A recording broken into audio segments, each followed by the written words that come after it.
So, Spectacular Spider-Man is finally on Netflix. Not quite the season 3 I was eagerly hoping for, but it's still something.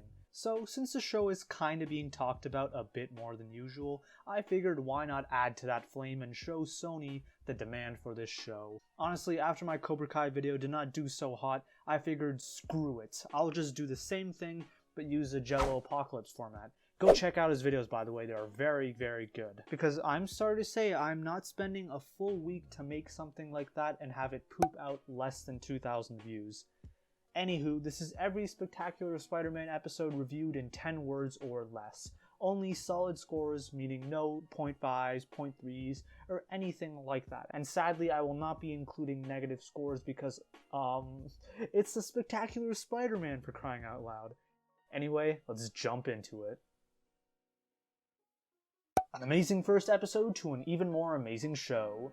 Actually really feel bad for Lightning, but great exploration for the hardships of being Spider-Man. It's quite shocking how good this episode was. Kinda average without the Peter plot. Jameson proving once again why he is the best character. One of the best renditions of Green Goblin by far. Weird pacing, anticlimactic ending, and clunky storytelling. Amazing twist that sets up for an even better twist. A lot of sexual innuendos in this episode. Best episode in terms of pure fights. Also Sinister Six. With great power comes equally great episode direction. Spectacular season finale topped with a beautifully choreographed fight. Far From Home? Take notes. Yeah, I feel your pain, Flash. Like, I really do. You do equipment plate? The equipment plate? Farce. Just risked my life for Gwen. I'ma date Liz. Glad we got a much better Sandman episode. Why does, no one question the suit change? Such an interesting story arc. God, I love it. While short-lived, the Spidey and Rhino team-up was great. Some amazing character interactions behind the action. Rewarding payoff for a conflict that began the show. Great storytelling with a bad plot makes a serviceable episode. The redemption I did not know I needed. Amazing season finale. Too bad we'll never see it continue. And that is all of them. So instead of going back through my video and seeing all of my scores to see what I found the best, I decided instead to compile and rank the worst and best episodes. Now normally I would prefer to do a top and bottom 5, but I just don't think I can actually convince myself that this show even had 5 episodes that are not at the very least good, let alone convince anyone else. Instead, I'll be doing a bottom 3 and a top 5, mainly because I still want to talk more about the episodes I actually love. So let's jump right into the bottom 3. Number 3, bottom 3, subtext. Firstly, I want to go on the record and say that I love the storytelling in this episode. It's an amazing way to weave in multiple perspectives into one big, cohesive conclusion at the end. But when you strip that away from this episode, there's not much I would consider impressive. Subtext offers a similar idea to Season 1's interactions. The villain of the episode starts off good, but through a series of actions, they eventually succumb to evil. What the Electro episode does well is focus most of its attention on showing the fall of Max Dillon and the eventual hatred he develops for Spider-Man, which feels very natural due to Peter's misplaced actions during the episode. But here, Mark lacks the depth and character that Electro had. There's little time spent on his actual build-up of turning into a villain, which is by and large restricted due to what makes the episode good in the first place, the storytelling. It really is a double-edged sword, being compelling, yet being too wide in perspective to make the actual story feel rewarding.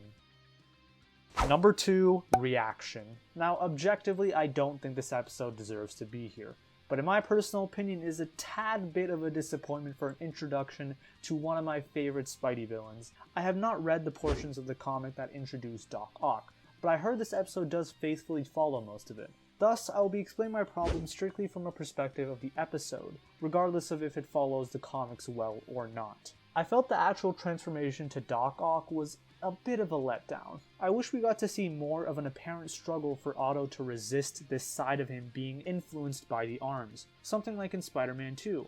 Doc Ock is supposed to be such an important villain, and to me just seeing him being created the same way Rhino and Sandman were is upsetting. No offense to those villains though, they are amazing. The ending to this episode was also very abrupt. Like, it just sorta ended out of nowhere, even though it felt like it should have lasted a bit longer. The pacing in general just feels very unnatural in this episode. Number 1. Destructive Testing. To me, this episode is the worst out of everything the Spectacular Spider-Man has given to us. Now, unlike the previous two, I have flaws for both the Spider-Man and Peter Parker plots in this episode. Let's start with the former. The reasoning behind Kraven actually wanting to kill Spider-Man is a tad bit cartoonish for me, or I guess a better phrase would be lacking depth. Every villain up to this point, and even after, have all had good reasons to want to kill Spider-Man, but with Kraven it's just, me kill Spider-Man because he is strong enemy. I know that is just a part of Kraven's character, but nonetheless it is still a very distracting motivation when we consider what the other villains had to work with. Also, I really don't like the Peter Parker plot in this episode. I would have loved it otherwise if they focused more on Flash. The injury Flash receives is such an important part to his development and the relationship he has with Peter in the season. I only wish instead of having these long-ass fights with Kraven, we instead got more time spent on Flash in this episode. Phew! Now that we're done with the bottom 3, time to jump into the top 5, which I am much more excited to talk about. Number 5. Gangland.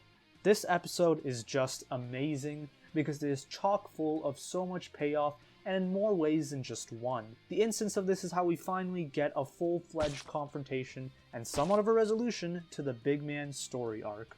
From the very beginning, he was almost always at the forefront of every episode, both directly and indirectly, which is why it is so satisfying seeing Spider-Man finally being able to fight him. The show always hinted at the potential confrontation between the two, and oh boy did it deliver. That would have been enough to make this a great episode, but it goes even further beyond, making the conflict for Manhattan that was brewing between these different sides and making it explode in one superb, all-out brawl. Additionally, Gwen finally received her iconic comic book redesign in this episode, which felt super earned, and Flash finally lands the opportunity to go on a date with Shashan, which was amazing considering his noble deed in the last episode. I'm proud of you, Flash. Number 4. Identity Crisis. From the looks of it, Tom Holland's Spider-Man seems to be going in a similar direction to what this episode accomplished.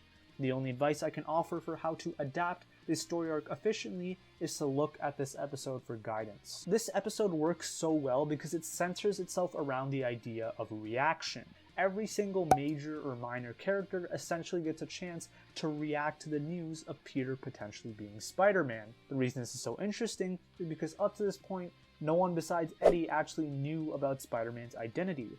For instance, Flash refuses to believe it because he idolizes his hero to a point where him being Peter would absolutely devastate him. Gwen laughs it off because the Peter she fell in love with was nothing like Spider-Man. Not to say she would not love him if he was Spider-Man though. Even Peter debates on how he should react to the situation, wondering if he should come clean about the whole situation. The episode also serves as the climax for the return of the symbiote and Venom. The fight is exceptional, a great example of the two using their surroundings to their advantage, especially in the case of Spider-Man, since this is the only way he actually has a shot at winning. The concept behind the episode is solid on its own, but the reason it works so well is because the show has properly set up for it.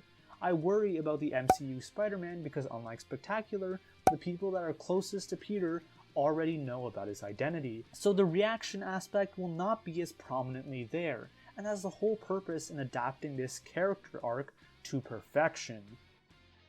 Number 3. Nature vs. Nurture. Another Venom episode, but also serves as the Season 1 finale. While the previous episode has a lot of interesting things going on, Nature vs. Nurture is just the more captivating Venom episode for me. There's something triumphant about seeing the good old red and blue back in this episode. Seeing Peter finally do the right thing and rekindle with his friends is heartwarming, especially after that internal struggle in the previous episode. The fight also has dire stakes to it. Venom makes it his mission to personally endanger all the people Peter cares about, making for a lot more payoff and concern within this conflict. I love all the confrontations they have as well. They are extremely well choreographed, especially the hospital and carnival fight. A lot of dynamic use of the surroundings once again. Number 2. Final Curtain. This episode truly has it all. Action, suspense, drama, you name it. While it does end on a big cliffhanger for the series, I could not think of a better finale for Season 2. The twist in this episode of Norman actually being the Green Goblin was amazing. In a world where adaptations of comic books have to stay faithful to the original source material, it can be hard for an actual proper twist to be executed without everyone seeing it coming.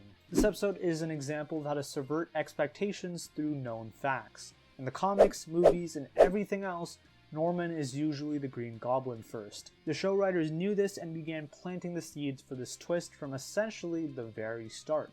It's an amazing payoff that is enough to make this episode worthy of the top 5. That is not even the end to the praise I have for this episode. The fight between the Goblin and Spider-Man is amazing, easily the best in the series. The tension reaches new heights, and the choreography is god tier. But there is even more. The tension between Gwen and Peter finally comes to a head. It's so rewarding seeing them finally be able to discuss the events of the previous season finale. And it's even more worrisome when Harry is shown to be overhearing the conversation, and we as an audience get to experience Liz's emotional breakup with Peter. Truly a shame that there could not be a season 3 to continue this masterpiece of an episode and series. But there is still one more episode I believe is better than this one, and that is number 1, Intervention. The best episode in Spectacular Spider-Man and contender for one of my favorite episodes in TV in general. This episode is honestly the perfect Spider-Man and Peter Parker episode. No questions about it. Besides the wonderful draw of this episode, which I will get to, there is much more to rave about. Seeing Peter push his friends away is so heartbreaking, but not without an uplifting scene with Flash talking some sense into Peter. From the very beginning, I could tell this was such a unique version of Flash. This episode is what sold me on his character. But yes, let's point out the actual reason why this episode is my favorite. The battle Peter has for control in his mind was the most personal and interesting fight of the series.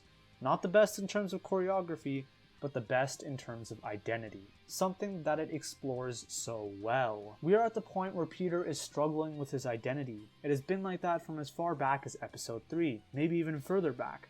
It was always something he struggled with internally, but it never reared its ugly head until the symbiote began to manifest with Peter's psyche. Seeing him relive the moments that made him become Spider-Man is what makes him realize the importance of it. And that is the quintessential moment for Spider-Man. MCU Spider-Man. It's just really an uplifting episode when you get down to it.